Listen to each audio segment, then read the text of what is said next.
Hello friends, स्वागत है मेरे यूट्यूब चैनल मोटिवेशनल कहानियाँ 00। मेरी कहानी आपको हमेशा नई रास्ता, नई मंजिल की ओर बढ़ने के लिए प्रेरित करेगी। आपको असफलता से सफलता जरूर मिलेगी।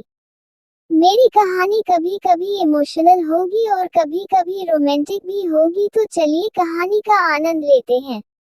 अगर कहानी अच्छी लगी हो तो सब्सक्राइब करना ना भूलें। ये चैनल मोटिवेशनल कहानी 00। आप जिस भी क्षेत्र में जाना चाहते हैं तो यह आपके साथ जरूर रहेगा, आपको मोटिवेट करने के लिए। तो चलिए अपनी कहानी प्रारंभ करते हैं। जो लोग भक्ति करते हैं उन्हें सभी बुराइयों का त्याग कर देना चाहिए। सच्चा भक्त कभी भी किसी लोभ में नहीं फंसता। दो संत एक साथ रहते थे। एक संत दिन भर भक्ति करता था, दूसरा संत रोज शाम को भगवान को भोग लगाकर खाना खाता था। एक दिन दोनों संतों के बीच झगड़ा हो गया, क्योंकि दोनों खुद को श्रेष्ठ बता रहे थे। भक्ति करते समय मन शांत रहना चाहिए और सभी तरह की बुरे विचारों से बचना चाहिए। जो लोग इस बात का ध्यान रखते हैं उन्हें भगवान की कृपा मिलती है। इस संबंध में एक लोक कथा प्रचलित है। कथा के अनुसार पुराने समय में दो संत एक साथ रहते थे। दोनों की भक्ति का तरीका अलग अलग था। एक संत दिन भर तपस्या और मंत्र जाप करते रहता था, जबकि दूसरा संत रोज सुबह शाम पहले भगवान को भोग लगाता और फिर खुद भोजन करता था। एक दिन दोनों के बीच झगड़ा होने लगा कि बड़ा संत कौन है। इस दौरान वहां नारद मुनि पहुंच गए। नारद ने दोनों संतों से पूछा कि किस बात के लिए लड़ाई कर रहे हैं।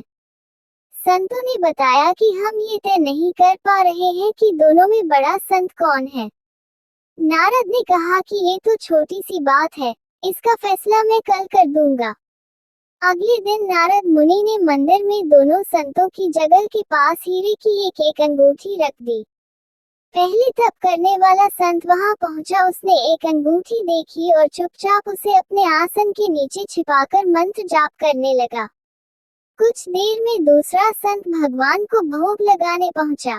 उसने भी हीरे अंगूठी देखी, लेकिन उसने अंगूठी की ओर ध्यान नहीं दिया। भगवान को भोग लगाया और खाना खाने लगा।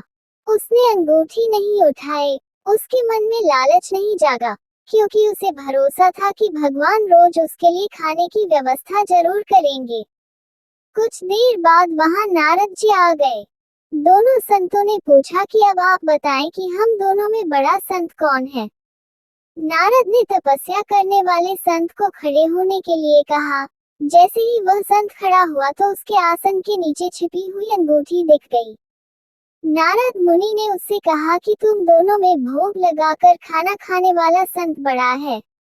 तपस्या करने वाले संत में चोरी करने की बुरी आदत है। उसने भक्ति के समय में भी चोरी करने से संकोच नहीं किया, जबकि भोग लगाने वाले संत ने अंगूठी की ओर ध्यान तक नहीं दिया। इस कारण वही संत बड़ा है। प्रसंग की सीख। इस प्रसंग की सीख यह है कि भक्ति तभी सफल होती है जब भक्त के मन में बुरे विचार न हो, भक्त बुरे काम न करता हो। जिस भक्त के विचार पवित्र हैं और जो बुरे कामों से दूर रहता है, सिर्फ उसे ही भगवान की कृपा मिलती है।